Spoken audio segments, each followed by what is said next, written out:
Hey guys, today we're going to be doing my June reading and puzzle wrap up, looking at all the books and the puzzle that I completed so far in the month of June. Let's get into it. The one puzzle that I completed was a Grand Strand View. This is one with a kitten, a dog, and a squirrel, 500-piece jigsaw puzzle by Kevin Walsh. My mom got me this one actually. It was very difficult because there will be some pieces that are in the middle but have like a straight edge rather than being really like jigsaw. This one was quite difficult to put together. Therefore, I don't know if I would try this brand again because I have done other puzzles that I've bought myself that are by this brand where I just get really frustrated with them. I didn't get frustrated doing this one, but they're difficult and I'm like, oh my gosh. Do I need to quit? But we don't quit around here. We keep pushing. So if you want a difficult puzzle, this brand would be the one to go with. The first book that I completed this month was Verity by Colleen Hoover. My first Colleen Hoover, and I actually really enjoyed this book. It's probably my favorite book that I have read this month, which is crazy, and I would have never guessed that on June 1st that this would be the one that ends up being my favorite one. These characters are so unlike any other, especially the character of Verity herself, who is our titular character. Don't know if I pronounced that right. But the way it was revealed who she was as a person and if that's really who she is, oh my gosh, so clever, and I would not expect from such a commercial book author. The character of Jeremy, who is Verity's husband, he was one that I was nervous about. I was scared he was going to be like the male version of a Mary Sue, so a Gary Doe. I don't know what we call them, but I was really scared that he was going to be too perfect, too good to be true. But hold it out, his layers do start to unravel. But Lowen is our main character here, the one who we get the POV of. And she was the one I had most issue with. She frustrated me. I do understand this as a thriller, so for the sake of having a book, they have to be in these situations of, I'm like, if you're so scared, why don't you just leave? And sure, there were situations of, okay, maybe she doesn't have enough money and all of that, but really, if you are fearing for your life, are you going to stay? Especially in this kind of situation, I'm not sure. And she had some red flags for me just popping up where she kind of gave like psycho or sociopath vibes, but those were never really addressed. I don't know if maybe I'm just digging too deep here with this being a thriller and I was trying to find all that kind of stuff there, but she did have some red flags. But the character of Verity, I loved unraveling that character. This is called a romantic thriller, and I personally don't really believe the romance. I don't think it was necessary. I get it's there to add stakes to the story, but for me personally, I wasn't that big of a fan of it and didn't find it believable. I do think if we did get Jeremy's perspective, it could be more believable, because I can understand why Lowen would fall for him, but I don't understand why Jeremy would fall for her. So I do think that could have been more believable if we did get his perspective in the story. The atmosphere didn't do a whole lot for me. I honestly thought it would play a bigger part because we are at a mansion where death has happened in New England. You would think that would be kind of creepy and gothic, but that went out the door the more that the story went on. I did really like the writing, and I can see why it is so popular because it is so digestible. It's blunt, it's not flowery, which is my personal preference, is for things to be blunt. I don't need things to be pretty. Tell me how it is. But I did have some pacing issues at the start. There was definitely it lacked consistency there, but once the story gets going, that kind of was put on the back burner for me because I was so invested in the story. With the plot, I was predicting quite a few of the twists early on in the book, but I wasn't upset by that. I still found it to be satisfying because I might have this prediction, but it's just seeing how we get there and unraveling how Colleen Hoover was able to do that. I did have fun with that and did enjoy reading that, even if I was predicting things that would happen in the story. But the ending, nothing could have prepared me for those last 20 pages. My jaw was dropped. I was like, oh my gosh, is this really happening? I do think this would be a great book club pick. My book club didn't read it this month together, but you can take that ending in so many different ways and it would be so fun to discuss. I've seen some discussions on Reddit and online, so definitely people are going about it, but if you have a book club, I would definitely suggest picking this up. I know some people might be like, oh, I don't know if I want to read Colleen Hoover, but it was crazy and I could have never expected. I will admit the middle of the book was going in circles with Lowen reading the manuscript, something creepy happens, and it was just going in circles, but I do think that ending did make up for it, but I did want to say that it did go in circles for a little bit plot-wise. With the intrigue, I was hooked right by the first line. Y'all can look it up. I was like, oh my gosh, what's happening here? I was very intrigued of how our story would play out. But I will admit, in those like first 2 chapters, I was really distracted because my mind was asking myself so many questions. But I love when a book has me thinking, because I read so many books that I'm just like, yeah, this is happening, don't really care. So when a book can make me think, yeah, I really appreciate that. I talked about the character of Lowen. That kind of goes into the logic where I don't understand why some of these things are happening. I understand it's for the sake of the book. This does say it is a romantic thriller.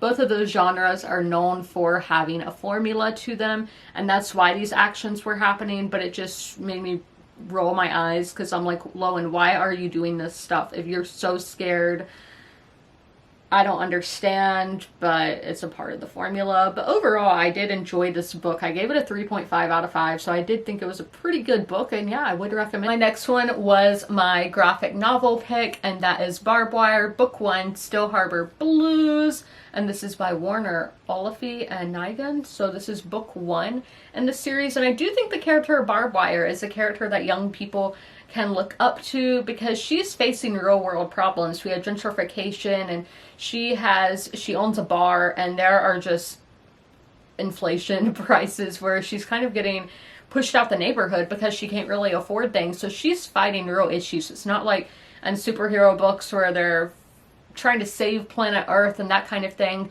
She actually does have real issues that she is dealing with in Still Harbor, USA, that I think a lot of modern day Americans will be able to relate.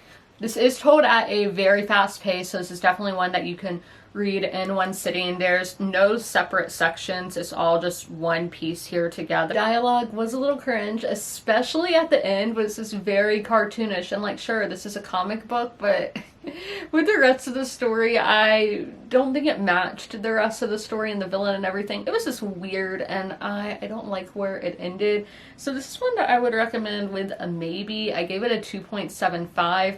If you are wanting to pick this up, sure, give it a go, but if you've never heard of this, I wouldn't rush to pick it up. Now we have a book that is the second book in the series, and that is The Valley of Horses by Jean M. All. This is the second book in the Earth's Children series, so I'm not going to go too much into what this book is about, but we have our character of Ayla, who, yes, she's still a Mary Sue, going into this book where everything works out for her, you never have to worry about her, and she can invent all these different inventions that humanity hasn't invented yet. She knows how to domesticate all these animals. She knows how to do everything. And even she can learn a language just by having a dream one night, and the next day she knows the language. Make it make sense. I don't know. I wish we all had that gift. That being said, you really have to suspend your disbelief with that character. But it was fun that we did get another POV introduced to this series. We had 2 brothers, and they are going on this journey through prehistoric Europe. I did have a hard time telling those 2 characters apart, and their dialogue did bother me because it was a lot of locker room talk and just like stereotypical guy stuff where, I don't know, it didn't do a whole lot for me. So the character work in the series, at least in these first 2 books, it hasn't been it. If you do like found family, we definitely do have that in this book, and we even have it with animals, which animals always hide in the emotions of a story, so I can really appreciate that the author went there. But the last part of this book was definitely the best part, seeing our plot lines merge and seeing these characters come together. I did really enjoy those dynamics. But the atmosphere is definitely why I am continuing this series, because I've given this series each book a 3 stars. Good, but it's not great. But I love this prehistoric Europe that we're seeing, and in this one with the 2 brothers, John Delar and Thondelin, was that his name? That we are really expanding this world, seeing different cultures, and that is something I just really loved, getting to see all these people groups and their beliefs and mythologies and trying to relate their Europe to our modern day Europe. I really enjoyed that. And with this, I'm doing a project of reading the historical fiction books I own in historical order, And this one, it really just brought to life that prehistoric European world. Writing is where I struggled. There is a lot of info dumping. As I told y'all, we are getting introduced to all new different cultures and groups of people, and I was having a hard time telling them apart, and we were just getting so much info at once that I had a hard time making places for it all inside of my head. And then there's so many lists that we get, and there's just some info that we don't even need because our characters don't know it, so why do we need to know it? It was talking about the life stages of lion cubs and how only like a quarter of them make it out of infancy. Our characters don't know that. Why do I need to know that? Like, I mean, cool. That's sad, but do I really need to know all these random facts? I think the author just did so much research that she didn't want to put it to waste, so she threw all these facts that she learned into the book. But with the plot, this wasn't really plot heavy, but I don't even want to say it's character heavy. I think it is just really exploring this part of history and this part of the world. We definitely can see how groups of people have prejudices against one another and stereotype one another. That is definitely something that happens in our real world, and sadly we can see it happening here tens of thousands of years ago. So that would be the main plot that I take away, but I ultimately do think this is just exploring ancient Europe or prehistoric Europe, which I do really like and find interesting. But I'm going to tell you, like, you really have to suspend your disbelief once again, because I mean, we have no idea what this place was like, because this is really before there was written history. It was a good book. I felt the same way as I did about the first book, but since it did have such a good ending, I think we are building to something better. I did order the third book, got it secondhand, and I will be continuing the series still. We have another book that I would maybe recommend, but since it is so popular and you might be interested, yeah, try it out. But this is one that I did read with my book club, and that is Misery by Stephen King. I did really love the character work, and that was my favorite part of the book. We just get so put into Paul's shoes, where you're thinking what he's thinking, feeling what he's feeling.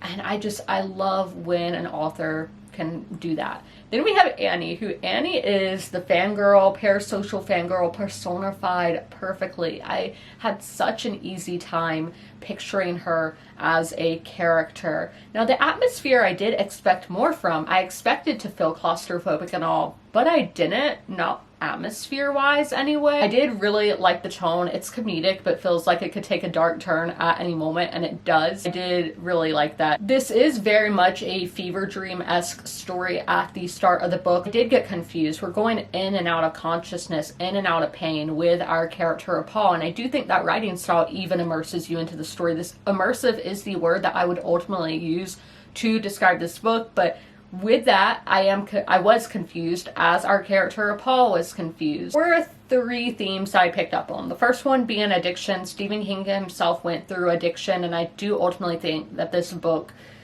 probably does a pretty good depiction of that. The next one would be parasocial relationships that fans have with whatever the writer, celebrity, whoever, athlete.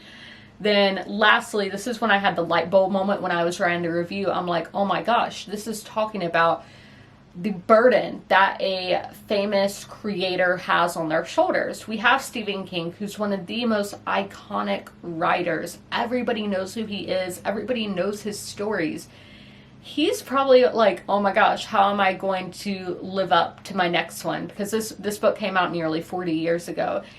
Are his fans going to like it? Is he going to write what he really wants to write, or is he going to write what his fans want him to write? It's like he has his fans looking over his shoulder, really pressuring him to write his next great work.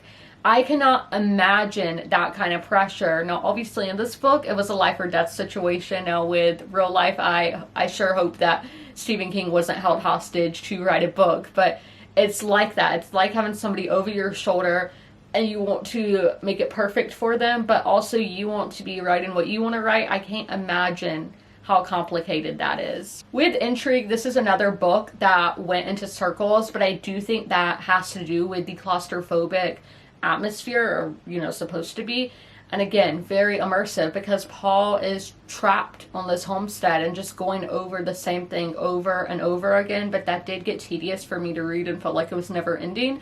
But again, I bet Paul's imprisonment very felt never ending to him. It's one that I would recommend going into not knowing anything, which with this being nearly 40 years old, that is going to be pretty difficult. But I think the back of the book tells you too much, because one thing would happen and I'd be like, okay, he's good for now, because it lists other things that are going to happen to him. So the stakes didn't feel as high for him. However, this did do everything that a horror book is supposed to do. I cringed out of the grossness of it. I gasped. I was grossed out. It did all the things that a horror or thriller book is supposed to do, but ultimately at the end of the day, it was very tedious for me to read. But I did really like the character work and do think this is an immersive work of fiction. We have a nonfiction mood read that I did, and that is The Untold Lives of the Women Killed by Jack the Ripper by Hallie Rubenhold. This is one that, yes, I would recommend. I do really appreciate what the author was trying to do here. Dignity back to these women who... Jack the Ripper is such a legend. People are trying to uncover who he is. That's not what this book is trying to do. But with that mystery, a lot of people forget to pay the victims respect. During the Victorian era, when this was happening, sensationalism was huge. And I mean, I think we can kind of see that today as well. But the facts weren't always there. In the legend, it seems like a lot of people think that all the women were prostitutes, when that is not in fact true. Only one was listed as a prostitute on her death certificate. And should we even look down? They are humans. But people are like, oh, they're just prostitutes. Still, they're humans. They are mothers. They are daughters. Yeah, it's really sad to see what happened to these women who just didn't live up to their societal expectations. I think that's ultimately, at the end of the day, a lot of them fell to alcoholism and toxic relationships that, again, I do think a lot of people are going to be able to relate to them. But this book really opened up Victorian London to me, of what that is like for a normal person. You are going to have to, again, have kind of benefit of the doubt, because these were normal women. There's not going to be as much information out there as there is on royalty or higher up to do people at this time period. The author had to do tremendous amounts of research, looking at logbooks, census records, newspaper clippings. Again, we talked about sensationalism, so it's like what's true, what's not. I cannot imagine all the long hours that Hallie Rubenhold had to put into making this book. The writing was very descriptive, but again, it was immersive to London in the Victorian era and what it was really like, and that was my main takeaway of what London in the 1800s was like for the everyday normal person. The last book I have to talk about is Slewfoot by Brom. Let's talk about the characters. With Abatha, she's a character that had a lot of potential. She grew up in London, once again, and was sent to the colonies because her father was running low on money, and if she got sent to the colonies to marry a man there, he would get some money. So he sends her away to a Puritan colony in New England. So she definitely doesn't fit, because she wasn't raised with the religious ideals of her husband and the group of people that he is living with. So she is immediately an outcast. I don't know how I feel about an outcast story. It has to be done in the right way, because she's like, I'm so different than them. They're all so awful, blah, blah, blah. I don't like that. But she is self-aware, because she is very stubborn and she has a hard time biting her tongue. So therefore, she gets herself into a lot of trouble, but she's aware that she's the reason for getting into these situations that she's in. But still, it rubbed me the wrong way, and especially with how her character arc ended. As somebody who's an empathetic person like myself, I really didn't feel right about where her story went. The character of Samson, I do think, is a character that a lot of people are going to like. He's just very clever and appears when he wants to appear. I think of Marcellus and Remarkably Bright Creatures. And then the little wild folk characters, they remind me of just side characters that you're going to see in a Disney movie. I do think a lot of people will like this cast of characters. Again, there's a lot of potential there, but ultimately at the end of the day, I didn't form that connection with the characters. The atmosphere was exactly what I wanted. This is Puritan New England, but it did make me realize all books in this setting have to have a trial in them. But still, the witchy vibes were there. You can read this in any season, but I think November is when this would really thrive, because Puritan, New England, Thanksgiving, but witchy make it a little creepy. The writing, it was very mythical. It was told like a legend of old. I did see a lot of people say it reads kind of younger, like the characters sometimes will talk in their historical tones, and then other times she'll talk pretty modern. I didn't pick up on that personally. It didn't really bother me while reading the book, but I do think Abatha is one of those like sassy heroines that would do well in a young adult novel. There were little elements here and there that I liked. I liked the spiritual elements, the charms, and the just ancient spirit part. Because ultimately at the end of the day, this is one woman's spiritual journey, and I do think that's just very empowering, and I loved reading that. I loved that element of the book. But it just, again, there was so much potential and it didn't go all the way for me. In the early chapters, there was a sense of dread, but my intrigue really lowered as I didn't care for the characters too much. I didn't connect with the characters, so I didn't really care what would end up happening to them. But I mean, I'm disappointed by how this story ended. I didn't expect it to be kind of a villain origin story. So I did enjoy the ancient and spiritual aspects of this. There was a lot of potential, but at the end of the day, it didn't do it for me completely. So this is one that I would maybe recommend. Brom is a popular author, and I might give this a go in the future, and I still plan to read Krampus by him, but I wouldn't rush to pick up this book if you've never heard of it. Those are all of the books and the puzzle that I completed in the month of June. Let me know which one of these would you guys want to read and what was your favorite book that you read in June. Let me know. If you made it through this whole video, leave a fruit emoji in the comments below. And as always, comment, rate, and subscribe. And don't forget to ring that notification bell to be notified when all my videos go live. I'll see you in my next one. Bye. If you are familiar with my videos, you're used to seeing Sherman at the end of them. Sadly, Sherman has since passed away, but I would still like to encourage you guys to help your local shelters. Sherman was at the Darlington County Humane Society in rural South Carolina. I always have their link down below in the description if you guys would like to help them, but also help your local shelters as well. You can do that by donating, sharing posts like this one, volunteering, fostering, and adopting, which it's great to do all of those things. Great to help your community, great to help the animals in your community, and I cannot recommend it enough. All of my pets were rescues. They were strays or from animal shelters, and I love them so much, and I know how much love they can give, so knowing these pets at the shelter can equally give that much love, it's amazing. And y'all should totally take part and help out those local animal shelter pets, and please help them.